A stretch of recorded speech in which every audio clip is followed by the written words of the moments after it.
इधर भूकंप की मार झेलने वाले तुर्की ने मदद लेने के लिए अपने दुश्मन से भी हाथ मिला लिया। आर्मेनिया से राहत सामग्री पाने के लिए तुर्की ने उसके साथ 35 साल से बंद पड़ी अपनी एक बॉर्डर क्रॉसिंग ही खोल दी, जिसके जरिए खाने पीने की चीजों से भरे 5 ट्रक आर्मेनिया से तुर्की के लिए रवाना हो गए।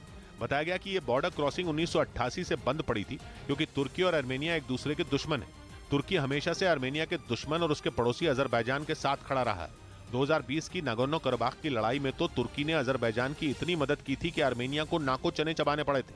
लेकिन जब मुसीबतों का पहाड़ सिर पर टूटा तो तुर्की बरसों पुरानी दुश्मनी भूल गया और उसने अपना मतलब पूरा करने के लिए आर्मेनिया से भी मदद ले डाली।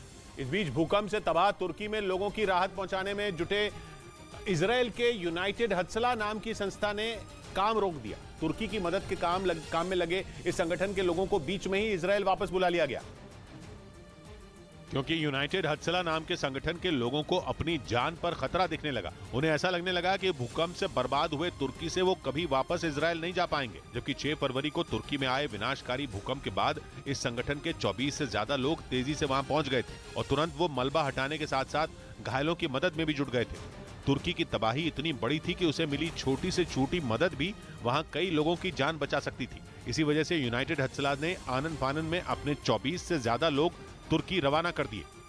लेकिन अब तुर्की से जो खबर आई उसने पूरी दुनिया को हैरान कर दिया, क्योंकि यूनाइटेड हत्सला संस्था के मुताबिक उसने तुर्की में मदद कर रही अपनी टीम के लोगों को वापस बुला लिया, क्योंकि वो तुर्की के ऐसे इलाके में काम कर रहे थे जहां उन पर हमले का खतरा मंडराने लगा था। भूकंप की मार झेल रहे तुर्की का यह हिस्सा सीरिया की सीमा के पास था और सीरिया में ही चरमपंथी संगठन हिजबुल्लाह के लड़ाकों ने अपना ठिकाना बना रखा है, जो ईरान से मिले हथियारों की मदद से इजराइल के लिए मुसीबत बन गए हैं और इसी वजह से इजराइल सीरिया पर हवाई हमले करता रहता है।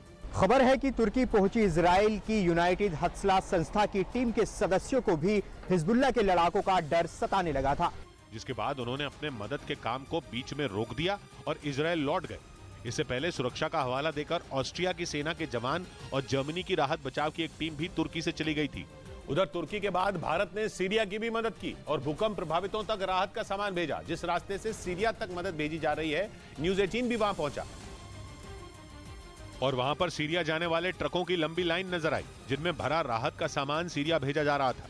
न्यूज़ 18 जब तुर्की सीरिया बॉर्डर पर पहुंचा तो वहां कड़ी सुरक्षा के बीच ट्रकों को सीरिया भेजा जा रहा था। तुर्की में सीरिया बॉर्डर पर है, जहां ट्रक्स आप देख सकते हैं रिलीफ मटेरियल के मौजूद है। तुर्की और सीरिया के बीच 36 का आंकड़ा है और इस तरह से ट्रकों का आना जाना कोई आम बात नहीं है, क्योंकि कुर्द लड़ाकों के मुद्दे पर तुर्की ने सीरिया की नाक में दम कर रखा है।